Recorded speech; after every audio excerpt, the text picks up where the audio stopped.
Hello everyone. I wanted to just make a video right now about today's date. See, today's date is August 24th, and that is Hideo Kojima's birthday. So, happy birthday, Kojima. Keep up the good work. Alright? So, I just wanted to go over a little bit of history of some of Kojima's games and stuff and my experiences with them. Let's start off with a small one. A couple years ago, I actually got the platinum trophy for MGS2 on Kojima's birthday, 2019. And now I'm trying to mop up the rest of the trophies on Death Stranding. And if you don't know what I'm talking about, then there's the door. But if you're here, you're watching my video. It's because you like Kojima and you want to hear my thoughts on it. That's kind of cool. Anyway, for the longest time, I didn't know Kojima's birthday, and now, every time his birthday rolls around, I try to do something special. I don't know what you call it, tribute or something, but yeah, life is good with Kojima making the games that he does. He's always got, you know, very good ideas, and all his games are really polished. It's just crazy how this man makes these games. I don't understand where he comes up with some of his ideas. Like a Game Boy Advance game where you actually have to go outside and put your Game Boy up to the sun because there's a solar chip in the game. That just baffles my mind. Buck Tie Into the Sun is the name of the game, by the way. Where do you come up with these types of things, man? Now it's like Kojima's going to be working with Xbox on something, and I just can't wait to see what Kojima does next, because Kojima is already in the future. That's why I think he was in Cyberpunk as a cameo, because we're already there in Cyberpunk, whatever you want to call it, dystopia.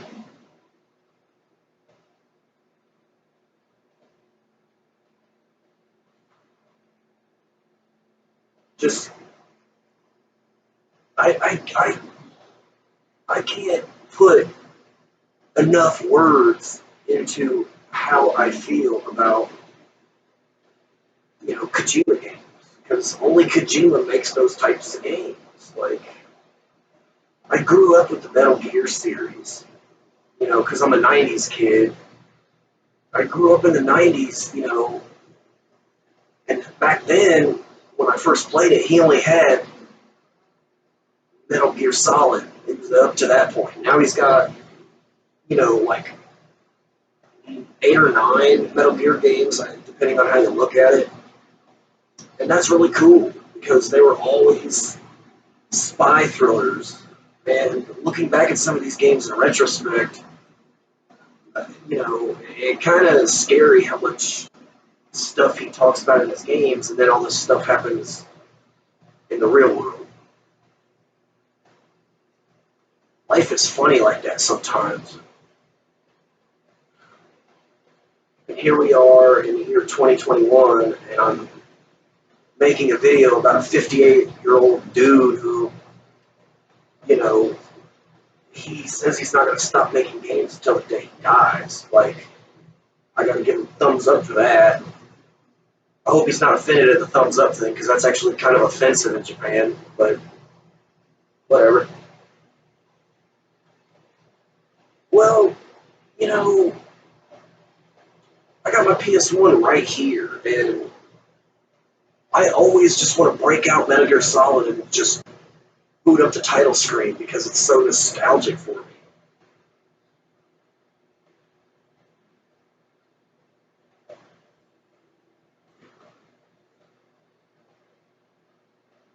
Yeah, I'm wanting to make games like Kojima.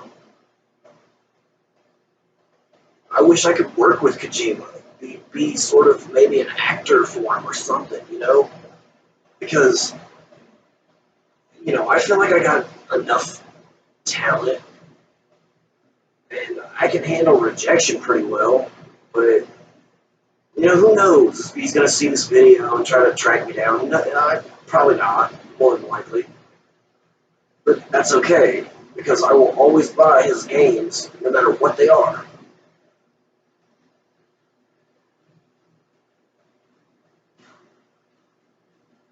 It's just intense how you can go from, an epic spy thriller game to a game where you literally deliver packages over and over and over again. And it's like they do have human enemies, but the real enemy in Death Stranding is the environment. Rivers and mountains and cliffs and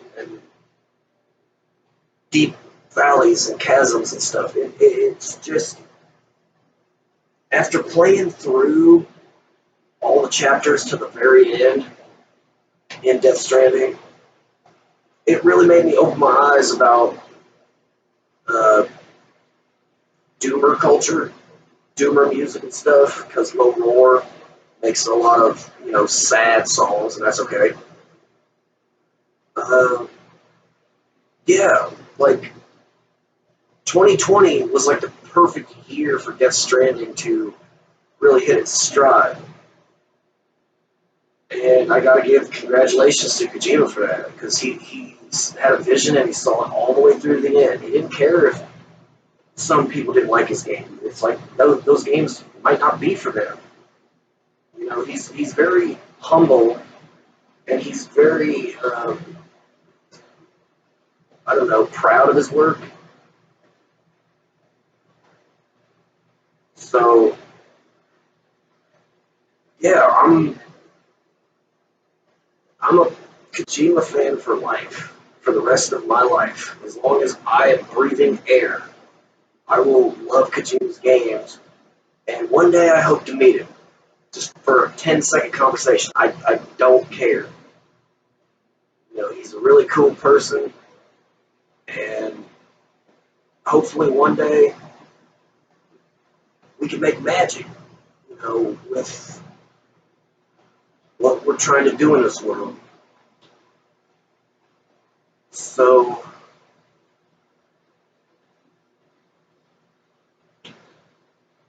I guess, you know, try to understand that all the things that are going on in the world, Kojima games tend to make them better.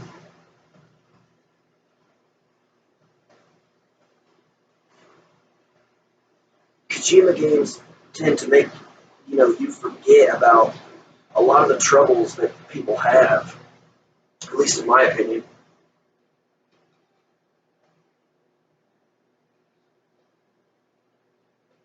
Life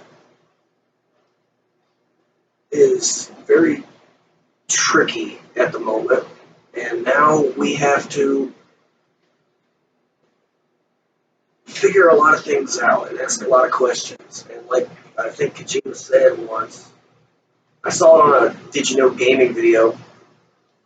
He said, he's got to cross that line. He's got to find those lines to cross. Because if you can't see the line in the sand, you won't know when you've crossed it. And that's too philosophical right now. But as for me, I'm going to just continue doing what I'm doing on here, and I'm trying to work through a few struggles myself, but I'm going to try to upload more regularly and, try to get more subscribers because this stuff ain't easy starting on YouTube. I've been trying to do this for 3 years and I've only gotten 33 subscribers, and it's like, who knows who watches my videos anymore? But I'm coming up on 11 minutes now, so comment down below, like, subscribe, do whatever you want, and I'll try to see you people in the next video. Okay?